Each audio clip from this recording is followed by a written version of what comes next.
Man, last week was really busy.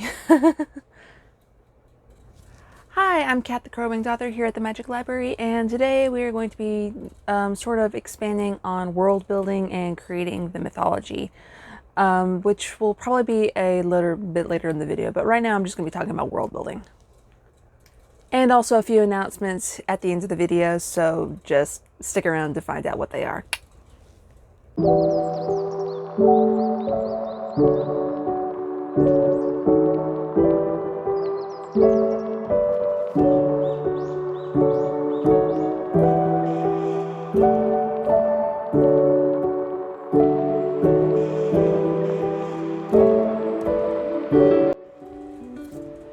Okay, so of course, before I get into the video, I have to do a very shameless plug and at least one announcement.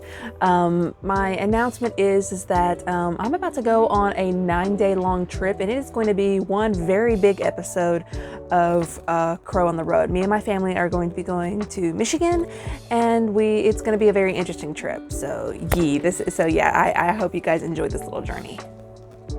My content schedule is sporadic anyway, so I don't know if I'm going to be doing other videos that week. With all the stuff that we're going to be doing, I don't think so. So it's just going to be like one very big vlog for Crow on the Road, and it's going to be it's going to be a trip. So I'm going to try to do as many videos this week as I can before we are all packed up and ready to go. And don't think I forgot about my shameless plug. If you guys are interested in paranormal dark fantasy with a little bit of romance, a little bit of mystery, a coup to overthrow the ruling monarchy by a villain who is just drenched in trauma, and also some little odds and ends and here and there, then you guys might be interested in my debut novel, Arborea Lux.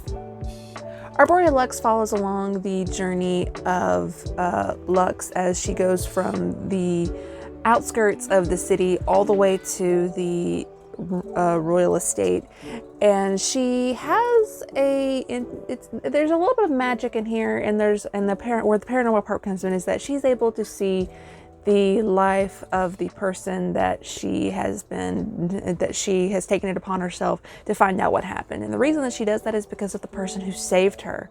The person who saved her is named Silas, and his twin sister has gone missing.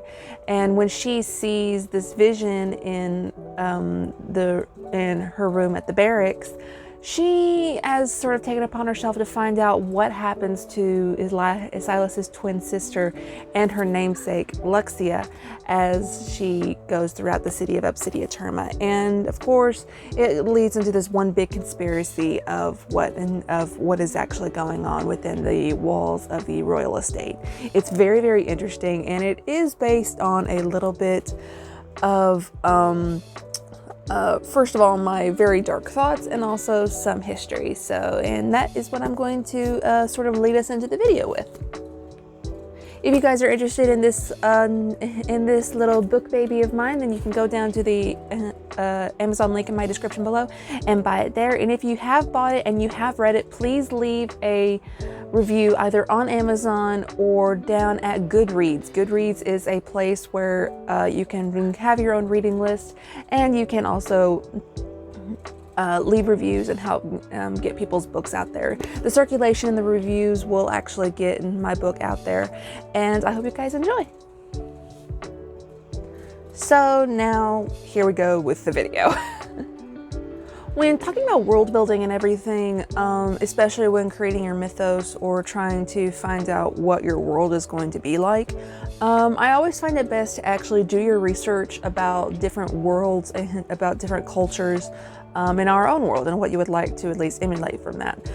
For example, for Arborea Lux and everything, I actually did a whole lot of research on the class system of Victorian England, and I also added in a little element of horror in there, but I won't spoil it because it happens later on in the book. But it is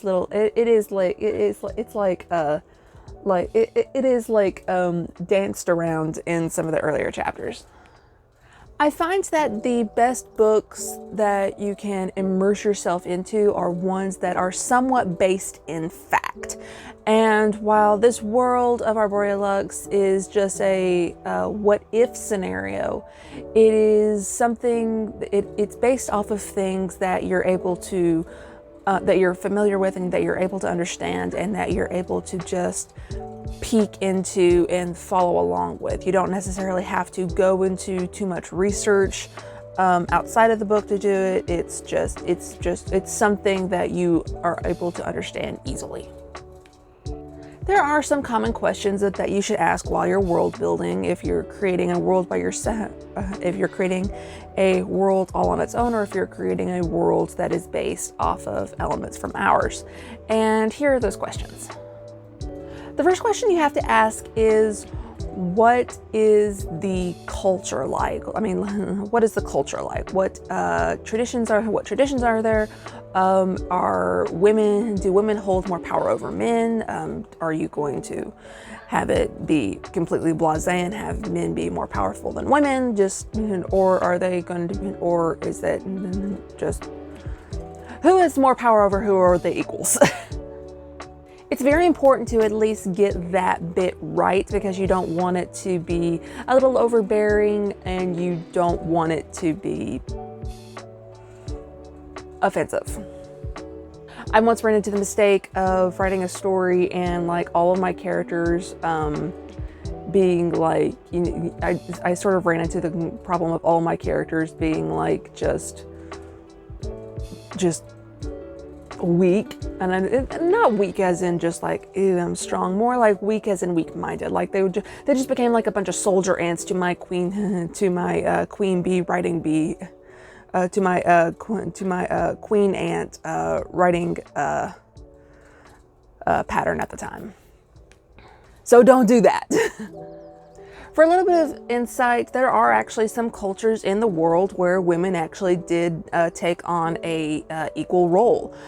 For example, in Norse mythology, women actually had much of the same duties as men, not as just caregivers for children and keeping house. Heck no, they were actually warriors. They fought alongside with their husbands on the battlefield, and I thought that was actually very, very interesting. And I had that sort of set aside for a different story.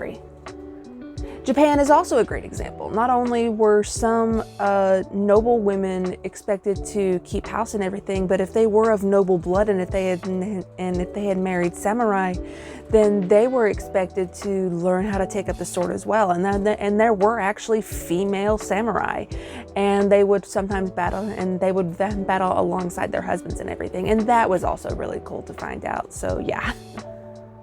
You cannot also go wrong with the men and women of Sparta, who are also equal in each other's eyes. Women were given many rights, and as men did, they were able to hold political seats. They were able to do many of the things that men were able to do, and that is also very important if you're looking at equality in terms of your story. You can have a class system. You don't necessarily have to have one, but if you're in a world that's sort of period-based like mine is, where it goes from like sort of medieval on the outskirts and then it gets like more modern towards the center because of the magic in the blood of those closer to the center of Obsidia Terma and the royal estates, then you will probably want to invest in a system that is sort of close to the class system in Victorian England. I am not about to recommend to you to go and do the caste system from India. For one, that is a very outdated system. Of course, it is also very outdated in the class system in Victorian England is very dated now, but it's like the caste system for India at the time, especially at that time, it was particularly it was sort of offensive, and it was sort of oppressive. Of course, that it's the exact same way with actually most class systems, but at the same time, it's like I don't feel comfortable with just using the caste system in India, particularly because it's like I do find it somewhat offensive, because it's like but at the same time I also find it fascinating because they attributed their caste system to their religion and reincarnation, so I find that to be a very interesting twist. So yeah. I guess I did sort of emulate it in Arboreal Lex and everything, because of the ranks of vampires and how old their generations and everything. So I guess I did sort of emulate it in a way. I am so very sorry for sort of being a hypocrite there. So let's get away from that topic and talk about traditions. Let's talk about let's talk about traditions of childhood and traditions of adults. So if you look throughout our history and you look throughout the history of other ancient cultures, you find that there are some very puzzling traditions about what they would do at a certain age, like a coming of age ceremony or stuff like that. In most recent times, that actually can be dated back for quite a while. You may be familiar with the quinceañera, which is the tradition of a woman of Hispanic descent becoming 15 years old and basically it's their rise to womanhood. Which I always thought has been very sweet and everything. It's just, I like that little tradition and everything, because it's sort of similar to a typical white girl American Sweet 16. So another good example is the,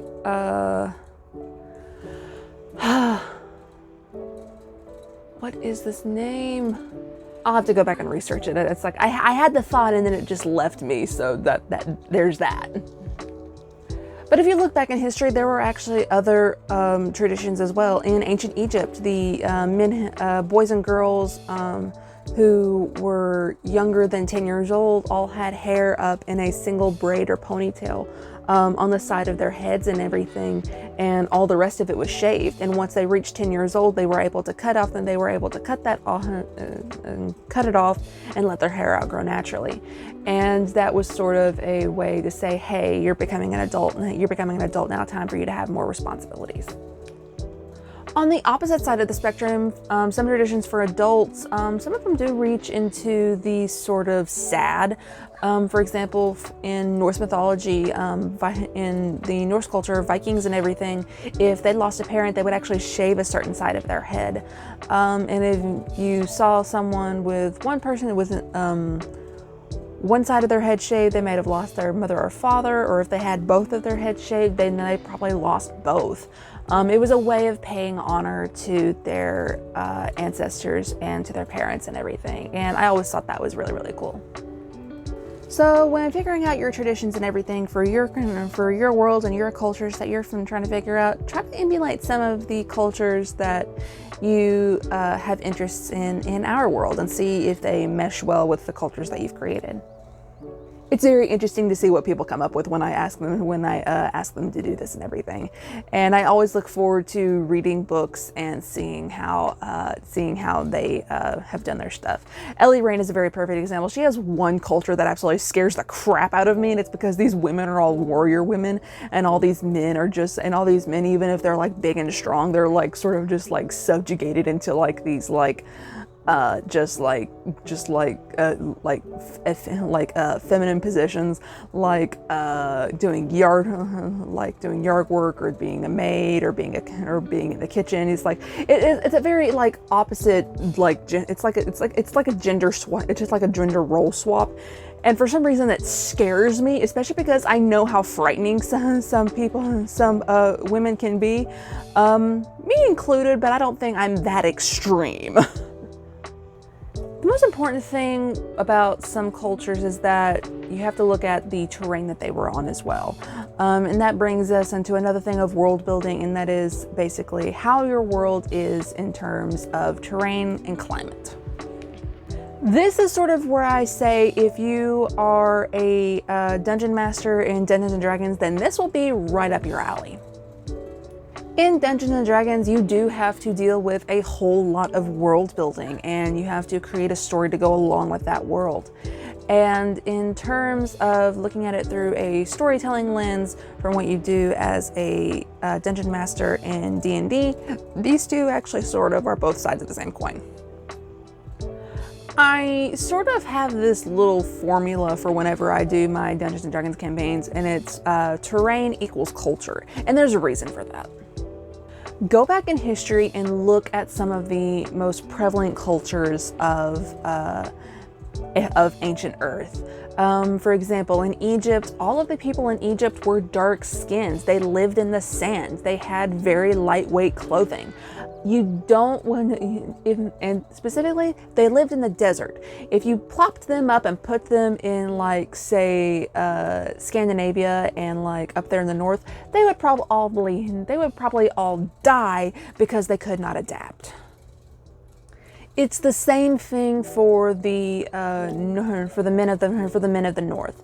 If you plucked them out of their terrain, where they would all have to wear clothing that basically covered their entire body, and like it had fur and leather and stuff like that, fur, leather, and very thick clothing like that, and you plopped them into the desert, they would probably all die from dehydration and also sweating to death. So you have to keep that in mind for when you're doing your world building in terms of terrain, because terrain does equal culture. You sort of want to make sure that those two mesh together very, very well. If you're going to have a group of people who are born and raised in the mountains, some of them may be strong and some of them may be live.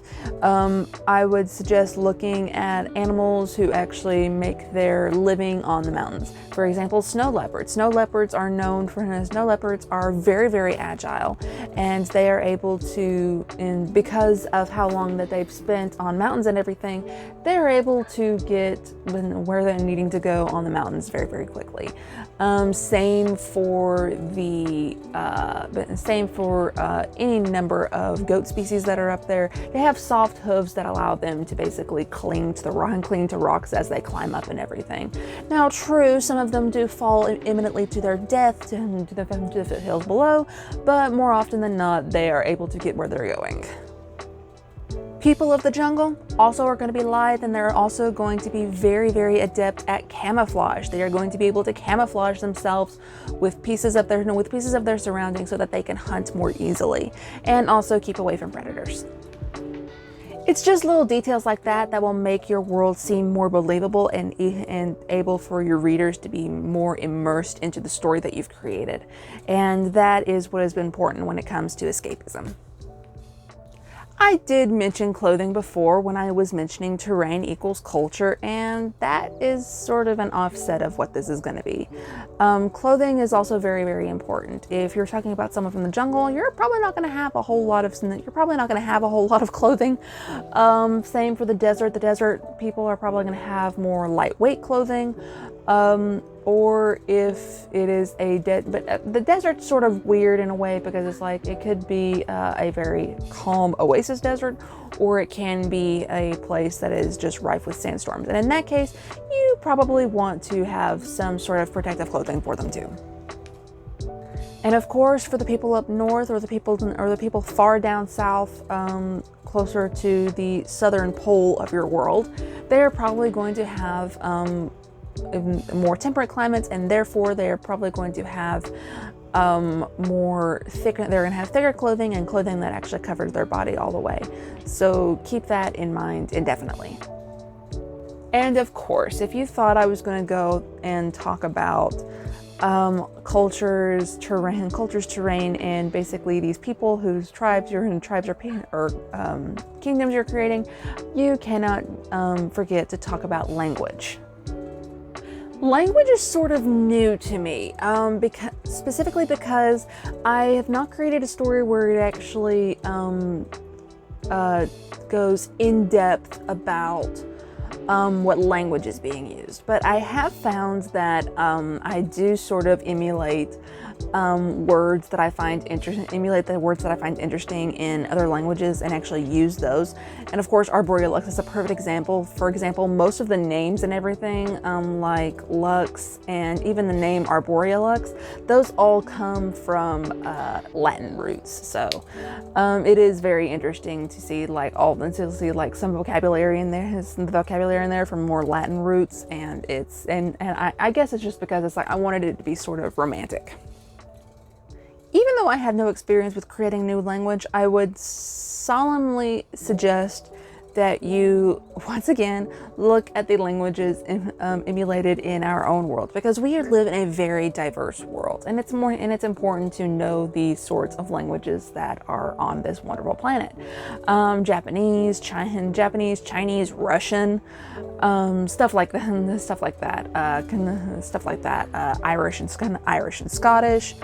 English, French, Italian, just don't be afraid to branch out and do research. And if you are like me and you're always using Google, it would probably be better for you to probably either get a phrase book for a certain language, or just like write down what questions or words that you think might be relevant to your story, and go and check out what those mean. I am by no means a linguist, so I would suggest, if you're going to try to create your own language, I would say dip your toes in it and then slowly wade out into deeper waters.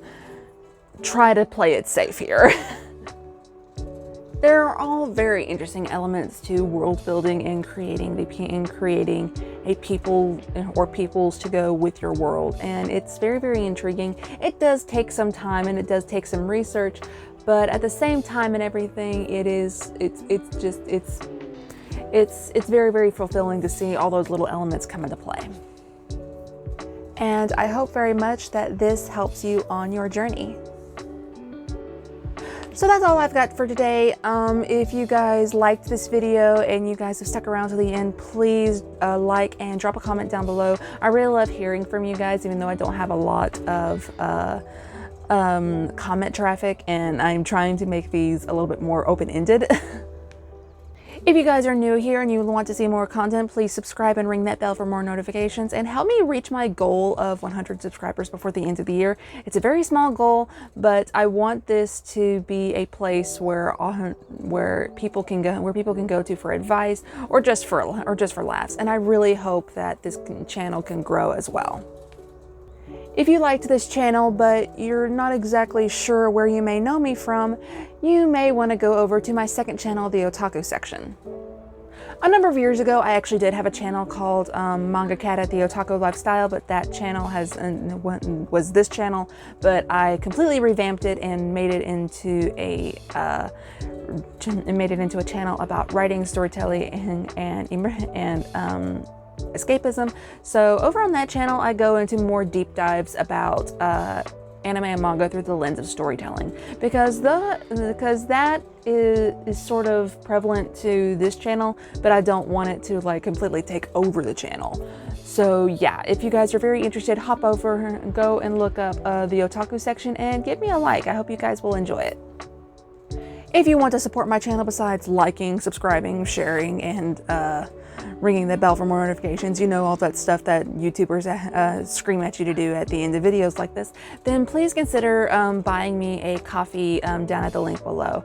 It is a place where you can give tips without necessarily having to subscribe, and it's just a way to help me, to help support the channel and everything, especially with me expanding into an online store. I have been working on designs for shirts, stickers, and mugs all weekend, and if you guys are part of my Discord, you will probably know this. Down in the description below, we have a Discord for the Magic Library family. Right now, it's got all my D&D people on there, so if you guys have questions about world building, definitely go down and ask them, because every single one of us are sort of veterans when it comes to world building and being a dungeon master, and we all have just a very wonderful time. If you want to keep up with this channel and follow along with some of my writing projects, my life in general, or just very amazing announcements like the massive Crow on the Road trip that I'm about to take on starting this Saturday, then I hope you guys will go down to the description below and follow all of my social media accounts. I've got a author page on Facebook, I've got Twitter, I've got Instagram. I'm also on TikTok. I just dropped a wonderful book trailer for my book talk campaign for my book Arborea Lux, and I hope you guys will go down there and I hope you guys will go down there and give it a watch, and I hope you guys will like it. For you guys wondering what the special announcement was, it did have to pertain to my online store and everything. I'm very close to getting it all set up. I won't have it set up until maybe after this vacation that I'm about to take, but I hope you guys will enjoy it, and I hope you guys will just, I don't necessarily expect anyone to necessarily flock to it, but I am hoping that it'll be, I am hoping that you guys will like it and everything, because it's going to be very interesting. I'm very much looking forward to sharing all of these designs with you and everything. And if you guys are on my Discord, you will probably get a full-blown teaser bit of those designs anyway. So I hope you guys enjoy. This is Kat the Crow-Winged Author here at the Magic Library, and I hope you guys have a very wonderful day. Bye guys.